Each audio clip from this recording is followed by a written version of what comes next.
Miaraka antsika rehetra amin'ny anaran'ny Tompo. Ahoana no ahafantarako ny fanomezam-pahasoavana nomen'Andriamanitra ahy. Izay indray no lohatenin'ity vidéo manaraka ity. Mialohan'ny amalina izay fanontaniana izay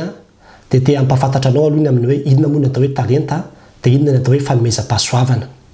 Ny zavatra hitovizan'izy ireo dia izao samy avy amin'Andriamanitra daholo izy roa ireo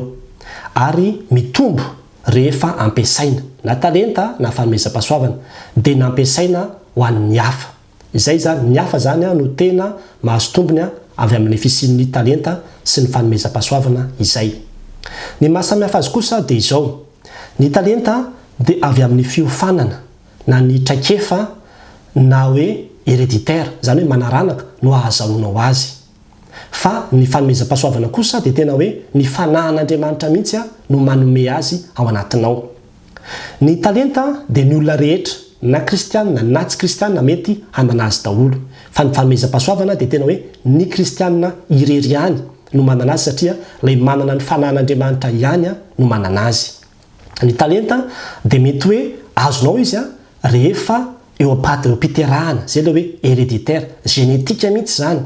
Fa ny fanomezam-pahasoavana kosa dia tena hoe amin'ny fahaterahana indray. Izany hoe amin'ny fotoana izay idiran'ny fanahy masina ao anatinao, miteraka ny fanahanao. Efa nisy vidéo miresaka ny amin'ny fahaterahana indray io ato amin'ity pejy ity. Amin'izay fotoana izay dia misy fanomezana, misy cadeau d'anniversaire zany omenanao amin'ny maha-kristianina anao, izay ilay fanomezam-pahasoavana. Samy hafa io fa tsy mitovy ny an'ny kristianina rehetra. Dia ilay talenta dia ampiasainao izy mety ahazahoana vola. Fa ny fanomezam-pahasoavana tena hoe ampiasaina mahamaim-poana. Mety misy vola ihany fa amin'ny ankapobeny dia tena hoe mahamaim-poana ity ilay fanomezam-pahasoavana ity. Ary ny talenta dia izao tontolo izao malalaka be zany ny ampiasana azy. Fa ny fanomezam-pahasoavana dia tena hoe nomeny ny fanahy masina anao mba ho ampiasainao ao amin'ny fiangonana, ho an'ny asan'Andriamanitra, ho an'ny fanjakan'Andriamanitra. Izay no nanomezana azy anao. Ary ny talenta dia olona mety hoe tsongaina ny manana azy. Fa ny fanomezam-pahasoavana dia ny kristianina rehetra manana azy daholo. Misy andalan-tsoratra masina maromaro ro ambanindreo ahafahanao mijeriny amin'izany hoe inona avy ilay talenta, ilay fanomezam-pahasoavana izay ambaran'ny soratra masina. Fa noho ny amin'ny fotoana moa dia tsy afaka hiditra amin'ny antsipiriany ihany amin'izay isika. Ny zavatra tsara ho fantatsika ary dia ny hoe ahoana ary zany ny ahafantarako ilay fanomezam-pahasoavana. Ilay fanomezam-pahasoavana zany ny resahako eto zany hoe ilay fanomezana nomen'Andriamanitra anao ampiasainao amin'ny fiangonana, anasoavana ny fiangonana ary nampiasaina ho mahamaim-poana avy amin'ny fanahy masina tamin'ny fahaterahanao indray sy ny ohatran'izany. Zay zany no resahako eto. Dia voalohany dia izao misy fanontaniana roa tokony apetraka ao ny hoe inona ny zavatra haiko. Zavatra hainao mihoatra noho ny hafa. Ohatra ny mitarika, zany hoe ao am-piangonana ny resahantsika eto hoe rehefa tonga kristianina anao dia inona ilay zavatra hainao ao am-piangonana satria ho ampiasainao amin'ny fiangonana ilay izy. Ohatra hoe ny mitarika, ilay olona mahay mitarika zany dia tokony tonga dia miditra avy hatrany any amin'ny ohatra hoe braony sampana izy na milatsaka izy amin'ilay hoe toerana misy fitarihana reny zany ampiasany an'izay fanomezam-pahasoavana izay. Raha mandrindra ny asany dia azo amin'ny voameran'ny fandaminana izy ohatra zany mitsofoka, zany hoe mahay an'ilay mandrindra, mandamindamina asa. Izay ny tena hoe hainy mihoatra noho ny hafa, ananany fahalalana mihoatra noho ny an'ny hafa zany ary ny hafa mihitsy no miteny hoe ianao ty tena mahay an'izao, ianao ty tena mahay an'izao. Amin'izay fotoana izay resy lahatra zany ny olona hoe hainy ilay izy dia iny zany mety ho fanomezam-pahasoavana iny. Fa mbola misy fanontaniana faharoa manko mbola mila valiana fa efa mety ho fanomezam-pahasoavana iny dia reny olona reny mitsofoka any amin'ny voameran'ny fandaminana any amin'ny fiangonana izy zany mampiasa an'izay fanomezam-pahasoavana izay. Ohatra manentana, miditra any amin'ny communication anao zany raha mahay manentana, any amin'ilay fanentanana zany ianao zany no mitsofoka. Raha ohatra ka hoe miaino, misy ny olona tena mahay miaino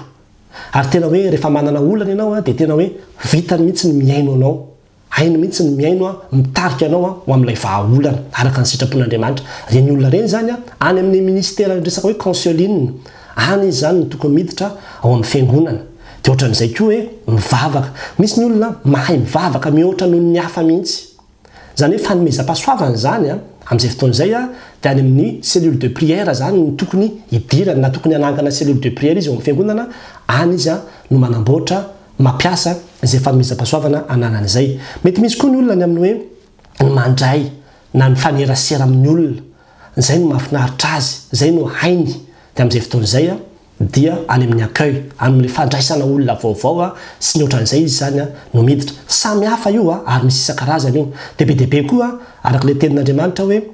sasany mampianatra raha mampianatra ianao dia any amin'ny resaka hoe aizavy no amin'ny fiangonana misy sehatra ny fampianarana asa na hoe mampianatra mamaky teny sy manoratra ny olona mampianatra mamaky soratra masina na hoe mampianatra sekoly alahady na mampianatra any amin'ny tsy fantatro zay rehetrarehetra fampianarana amin'ny fiangonana zany dia tokony any reny olona reny no mampiasa izay fanomezam-pahasoavana ananany izay fa tsy ampy izay fanontaniana ray izay fa tokony koa ny amin'ny hoe faharoa hoe apetraka ao ny hoe inona ny zavatra tiako ny manao azy inona zavatra mahafaly ihany manao azy inona zavatra zay tsy mankaleo mihitsy ny manao azy na dia ataoko hoe mandra-pahariva ny andro aza dia izay koa no fanontaniana faharoa mila apetraka ao zany hoe le zavatra teo ambony teo zany tsy hoe ainao fotsiny fa sady mahafaly ianao koa ny manao azy ohatra za zao ny mitendry dia raha sady hoe mahay ianao mitendry no mahafaly ianao mihitsy ny mitendry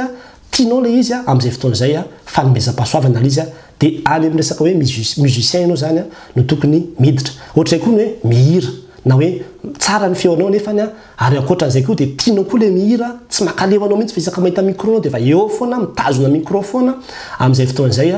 dia efa any amin'ilay chorale sy any amin'ny fihirana zany no tokony ampiasanao izay fanomezam-pahasoavana izay anananao zay misy koa ny manome ary io tena hafa kely fa misy ny olona tena tia mandany volany any am-piangonana manambola izy dia tena hoe le miinvestir manome any am-piangonana mihitsy ny tena mahafinaritra azy ary tena misy zany olona zany reny olona reny zany tokony hoe miditra any amin'ny vomera sosialy izy any amin'ny resaka hoe asa sosialy ny fiangonana izy zany miditra mampiasa izay fanomezam-pahasoavana ananan'izay zany hoe tokony isy ministera samihafa zany eo anatin'ny fiangonana ahafahana mampivelatra ny fanjakan'Andriamanitra satria ilay fanomezam-pahasoavana izay nomen'Andriamanitra dia mba hanasoa ny fiangonana ary io tena zarazarina samihafa io zarazarina samihafa io ny olona zany tsy tokony ifampialina fa izay anananao mety tsy anana ny hafa ny ananan'ny hafa mety tsy anananao fa mifamendreo ary zay na tonga amin'ny Paoly iteny manao hoe maso tsy hiteny hoe zany ho ambony kokoa par rapport amin'ny vava na ny vava iteny manao hoe zany tena important indrindra satria zany miteny fa samy manana ny rôle ny avy reo ny andraikitra zay men'Andriamanitra azy avy reo rehetrarehetra dia tsy mahazo mifampialina fa samy mipetraka amin'izay toerana no men'ny fanamasina azy fa ny fanamasina no mizarana io araka izay sitrapony ozy ny tenin'Andriamanitra dia anjaranao zany mamantatra hoe inona izay fanomezam-pahasoavana men'Andriamanitra zay fa tsy maintsy mahafeno ilay fanontaniana roa rôle izy ny amin'ny hoe sady ainao le izy no tianao fa mety misy zavatra ainao fa tsy tianao na mety misy zavatra tianao fa tsy ainao dia fa tsy fanomezam-pahasoavana zany le izy amin'izay fotoan'izay za manokana ravana raha hoe Jehova volombelona kely amintsika dia any amin'ny hoe maromaro ny olona ny teny hoe pastera ohatry ny mahay mampianatra dia avy eo koa nefa hitako koa hoe tiako le mampianatra tsy mety reraka mihitsy mampianatra dia izay no nahatonga ny hoe andeha ara ho ampiasaina zany izay fanomezam-pahasoavana izay dia izay zao nahatonga ity pejy marika 16-15 ity zany hoe ilay zavatra tianao sy hainao ava-dio ministera ho an'ny asan'Andriamanitra dia ho hitanao tsara fa ao amin'io fanomezam-pahasoavana izay anananao io rehefa io no ampiasainao mahita fombiazana ianao amin'io no ahitanao fombiazana tsy zavatra hoe fironona izy natadiavina fa efa nomenanao izy fa anjaranao fotsiny no manaitra azy mampiasa azy satria hoe eo am-pampiasana azy ianao no mitombo ilay izy dia izao koa ny zavatra tsara ho fantatsika ny talenta izay anananao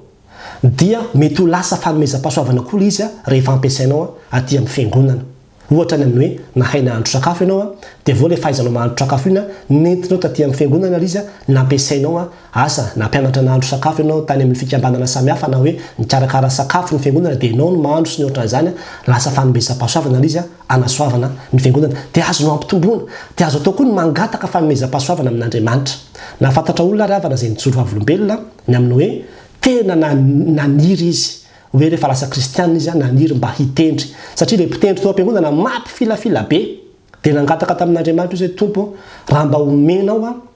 hoe afaka mitendry fa tena mba te hitendry tiako izy dia fa mbola tsy haiko dia lasa izy nifadianina izy dia narisa fifadikana io tena nangataka ny amin'izay hoe fahaizana mitendry ray fotsiny fa tena miteny amintsika fa zany olona zany raha mitendry fa tena ozy ianao hoe tena enjana gagabe nanontany azy fa voaroa taona ozy izy ny nianarako klavie ary za tsy manana klavie akory any an-trano tsy nahay an'izany taloha fa tena hoe fanomezana nomen'Andriamanitra izy valombavaka rehefa nangataka ary tena namahay zany tena mahay mitendry zany be deabe ny artista zao tontolo zao reo nangataka azy hoe hitendry any aminy fa tena niteny izy ny aminy hoe za nampiasaiko an'Andriamanitra ty satria fanomezam-pahasoavana valim-bavaka zay omen'Andriamanitra ho ampiasaiko amin'ny fiangonana ho an'ny asan'Andriamanitra ho an'ny fanjakan'Andriamanitra tena misy fanomezam-pahasoavana ao anatinao ao tamin'ny fotoana zay nandraisanao an' Jesosy nandraisanao ny fanahy masina dia misy an'io ao fatrandrao tadiavo dia ampiasao ho voninahitr'Andriamanitra mety ho zavatra kelikely tahaka ny hoe manadio tokotany manadio misy ane tena manana fanomezam-pahasoavana amin'ny fanadiovana sady tiany le manadio no hainy le manadio dia tena mila miditra izy any amin'ireny hoe ao amin'ny fiangonana amin'ny fanadiovana ny fiangonana sy ny ohatra ampiasao le izy ho an'ny asan'Andriamanitra na dia ataoko fotsiny hoe fikarakarana voninkazo mety ho hainao zany ary mety ho tianao zany ampiasao hikarakarana ny voninkazo ao anatin'ny fiangonana zavatra samihafa ohatran'izany fa aza tongotra dia mieritreritra hoe izany hoe mahay manasitrana mahay manao fakagana mahay manao an'izao misy zany ary mbola resantsika zay amin'ny video manaraka fa atreo aloha ny amin'ny hoe fataro ary ny fanomezam-pahasoavana nananao ny amin'ny hoe inona ny tianao inona no hainao ho an'Andriamanitra rery ihany ny voninahitra amen